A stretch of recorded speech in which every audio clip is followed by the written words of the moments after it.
Prime Asia television ਦੇ ਸਾਰੇ ਹੀ ਦਰਸ਼ਕਾਂ ਨੂੰ ਸੰਜੀਵ ਤਵਨ ਦਾ ਸਤਿ ਸ੍ਰੀ ਅਕਾਲ, ਨਮਸਕਾਰ, ਆਦਾਬ। ਦੋਸਤੋ, ਅੱਜ ਦੇ ਇਸ ਵਿਸ਼ੇਸ਼ ਪ੍ਰੋਗਰਾਮ ਪ੍ਰਾਈਮ ਟਾਕ ਦੇ ਵਿੱਚ ਸਾਡੇ ਵਿਸ਼ੇਸ਼ ਮਹਿਮਾਨ ਹਨ ਕੈਨੇਡਾ ਦੇ immigration, refugee and citizenship minister Honorable Ahmed Hussain. Minister, welcome to Prime Asia. Thank you. Thank you for having me. So my first question starts with, what are plans of Canadian government, or especially the Immigration Department? Any future initiatives your government plans to start? Well, thank you for having me and for allowing me to join you in this wonderful program. We will continue to have an immigration system that contributes to our economic growth by attracting the best and the brightest skilled workers from around the world. We'll continue with an immigration system that prioritizes client service, reunites more families, and so on, and continues to offer protection to refugees. I can tell you that our immigration system has contributed to our economic growth. Canada is now enjoying the best performing economy in the G7 countries. We have the lowest unemployment rate in 40 years.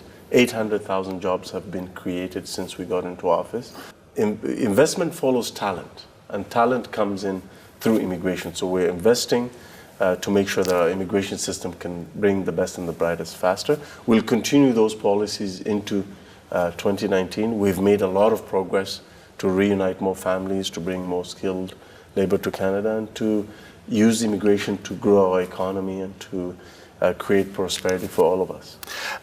Minister, what do you think is your most important achievement as a minister for immigration? Two things. One is we have really fixed the broken immigration system that was left to us by the Harper Conservatives. They left us with very long wait times in many immigration streams. And we have managed to clear those backlogs and reduce those wait times. The second thing we've done is introduced new programs or amended existing programs to make them work better, to attract more skilled workers to Canada. So, for example, express entry system, the newly introduced global skills strategy that was introduced in June 2017, it has resulted in thousands of highly skilled individuals coming into Canada to create a lot of jobs for Canadians. So, in terms of the reducing of the wait times and the processing times and the backlogs, I'll give you just a very quick examples. Number one, on the spousal sponsorship program, before we got into office, it was taking about 26 months or more to sponsor your spouse and dependent children. We've reduced that processing time to 12 months or less in the vast majority of cases. Parents and grandparents, reduction in the backlog from 167,000 people in backlog to 15,000, and processing times, wait times, down from 5 to 7 years to 2 years. Citizenship applications used to take 24 months to process. They're now taking an average of 9 months. So we've made a lot of progress to do that, and we'll continue to make sure that families are reunited faster, but also that we can get the workers that we need in Canada and the skills.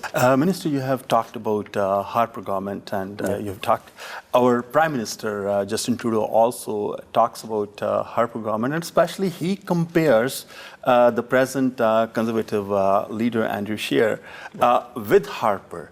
Why there's so much love with Harper?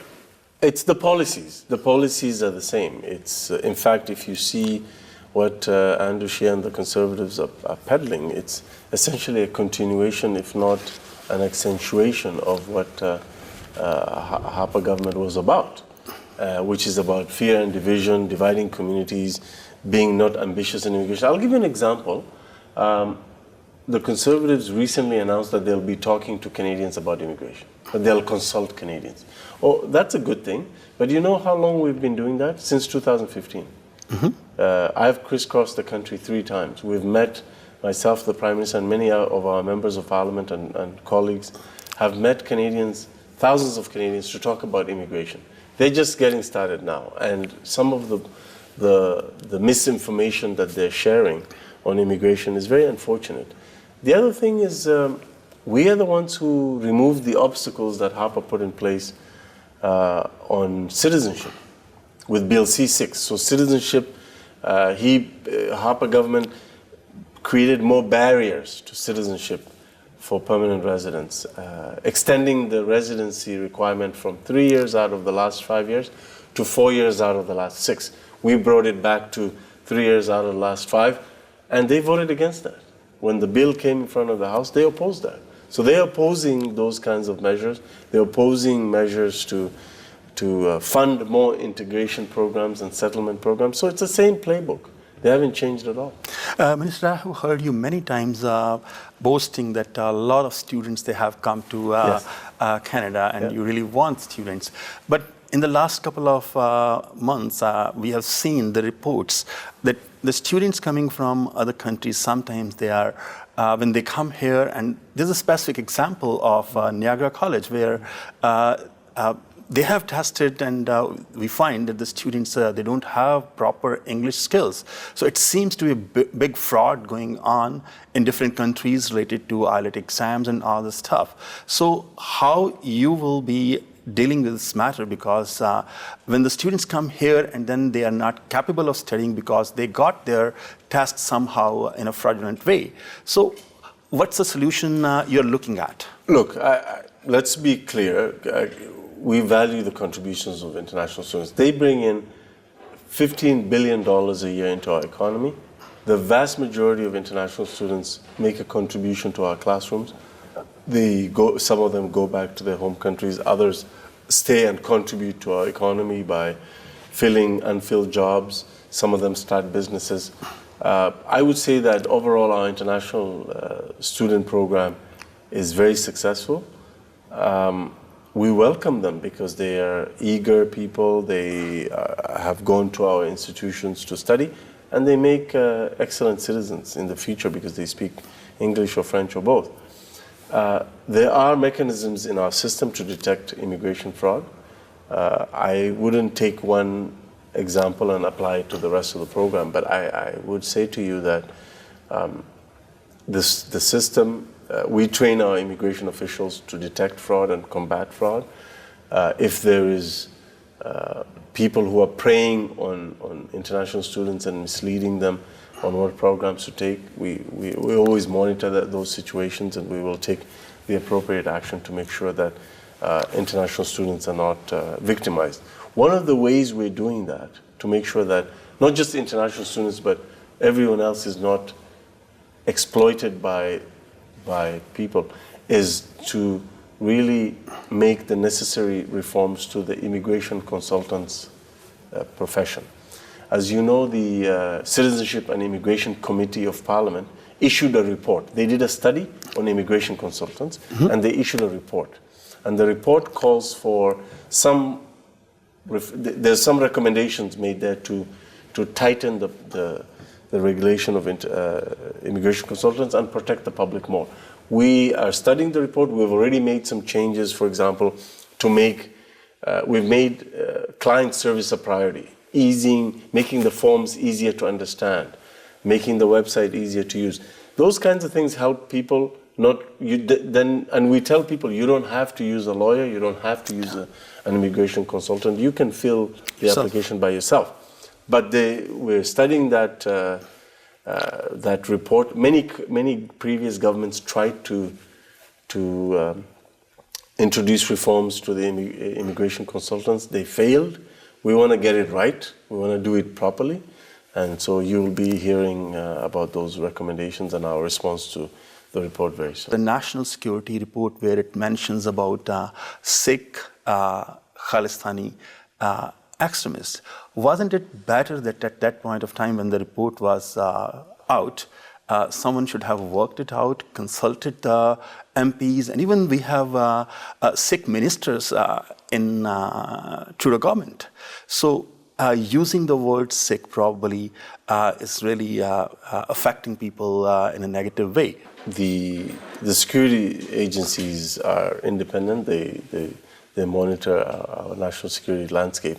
But I am very, very confident in the work being done by Minister Ralph Goodale on this issue. He has called for a review of the terminology that's being used, because terminology and names are very important. And of course, communities should not be disadvantaged because of naming and how we use terminology. So that's very important. And I'm very, very proud and happy that Minister Goodale has called for the review of the use of those terms. Thank you very much, Minister. So we'll be coming back after a short break. So दोस्तों तुसी गलबात सुन रहे हो Canada they immigration, refugee and citizenship मंत्री अहमद हुसैन नाल. So वापस आने हैं एक ब्रेक के बाद.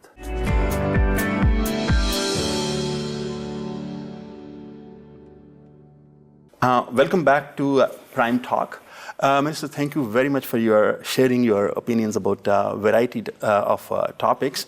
But right now, my question is that one issue which is really bothering everyone is too much, border crossing, too much people entering Canadian borders and applying for asylum, and that's a big concern for many Canadians. Mm-hmm. So it's a big increase. What's your take on that? First of all, we are Canada goes through the same sort of fluctuations in migration patterns that other countries experience, because migration is a global phenomenon, and so when there is a rise in the number of people moving around the world, we will also be impacted because we're part of this global community. Having said that, there's two guiding principles that guide our government when it comes to this issue. One is we, as many countries have, Canada has signed international agreements on how to treat people who are seeking asylum. Second, we have domestic laws that also govern how people are processed for security screening and other processes at the border. Our government is ensuring that both of those obligations are being met, which means that if someone comes to our border, regardless of who they are, there's a very thorough and in-depth security screening that they have to go through. That includes a criminal check, a background check, a national security check, and a health background check. So on all those screenings, if that person presents any threat to Canadian society, they're not actually released into our community. Number two, if then that person asks for asylum, we have an independent process led by the Immigration Refugee Board to assess their claim.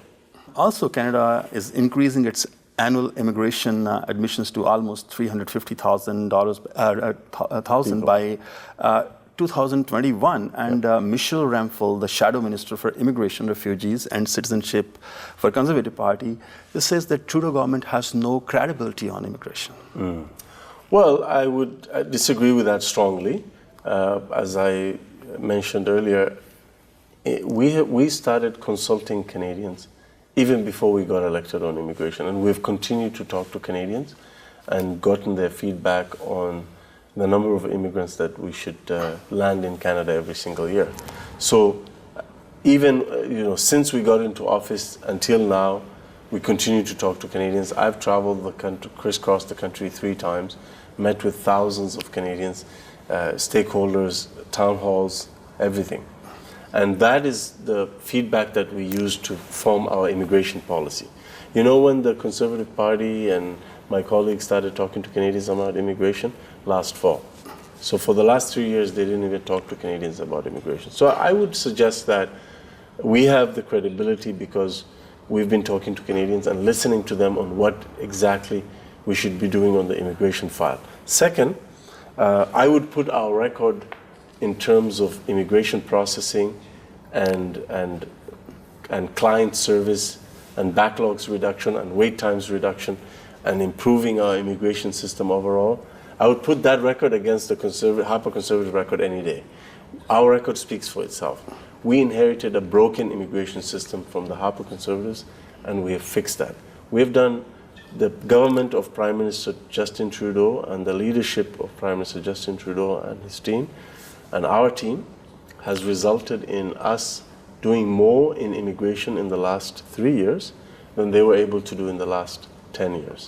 And the record speaks for itself. I told you about the spousal program, the reductions we've had in the backlogs, live-in caregiver system. You know, the live-in caregiver program, they were waiting between 5 to 7 years to sponsor their family members. We've reduced that to 12 months. So our record speaks for itself. They had a broken immigration system. They didn't invest in settlement and integration. We have increased settlement and integration funding by 30% since we got into office. Minister, there's another important... So our record speaks for itself. Important question, which is actually conflicting question in a sense. When Mr. Trump became president of United States of America, after that, a lot of Americans, they are trying to come to Canada. And on the one hand, there's a loophole of the third safe country agreement. The loophole is that you cannot go for new asylum case if you come on the actual port of entries, but if you cross anywhere else, so you get the full chance. So it's a complicated situation that people want to come. Don't you think that the safe third country agreement need to be reviewed? Well, before I answer that, I'll tell you what we've done. We have increased investments in border security operations. You know, the Conservatives talk about the border issue. They cut almost $400 million from CBSA, the Canadian Border Services Agency. They cut $390 million from that agency. So what credibility do they have to talk about the border? Absolutely nothing. They didn't invest in the Immigration Refugee Board. We are investing in the Immigration Refugee Board. We have had a very aggressive and sustained outreach program to different communities in the US and beyond to say to them, listen, these are our rules when it comes to our asylum system. These are our rules when it comes to our immigration system. Please respect Canadian law. And it has had an impact. We have seen a 75% drop in the number of asylum seekers coming from the United States as compared to 2017. So our efforts are working. We have made the necessary investments. We'll continue to work hard at this issue. Safe Third Country Agreement is a bilateral agreement. Yes. So Canada cannot make unilateral changes to that agreement. So it necessitates us to engage with our American counterparts to modernize the agreement, and Minister Blair is having those discussions, and that work is ongoing. I must tell you that the agreement is more than 14 years old.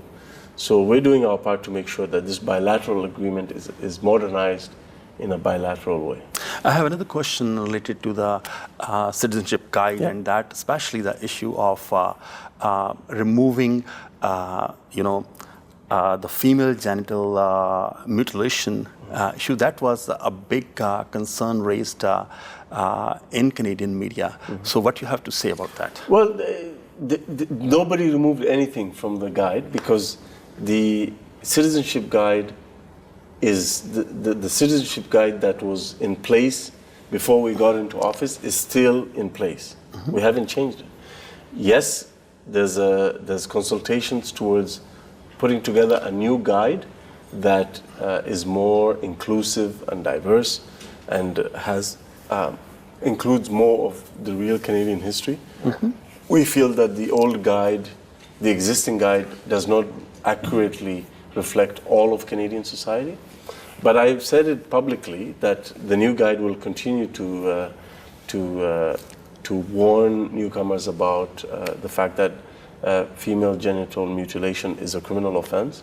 And the idea that somehow that issue was removed from the guide is complete fiction. Okay. There was no such thing. So it was So how it came in the media? It came because a member of the immigration committee decided to engage in a campaign of misinformation. She said that it was removed from the guide, and I repeatedly told her that that's not the case. But people want to build their own narrative, they can do so. It's a free country. My last question of today's discussion is that Canada is also considered to becoming a hub for, the birth tourism. Like people come here and they have the children there, so they become automatically, those children become automatically Canadian citizen. Don't you think it's fair? It will be fair that if someone is a permanent resident or a citizen only, then in that case, the kids should be automatically citizen, or anyone come here as a tourist become, give a birth to a child and that child become Canadian citizen? Acquiring Canadian citizenship by birth has been part of the Citizenship Act from the beginning of the formulation of the Citizenship Act. Second, the numbers we're talking about are extremely small, and so it's not a huge number. Citizenship by birth has been with us from the very beginning. I think that this is not an issue that means that we should overhaul our Citizenship Act. I think it's something that has been raised by a few people. But we've decided to look at the numbers again to see if anything has changed. But the last time I looked at the numbers, they were very negligible. Thank you very much, Minister Hussain, for finding time for us and share your views with our audience. Once again, thank you very much for joining the talk. Thank you so much.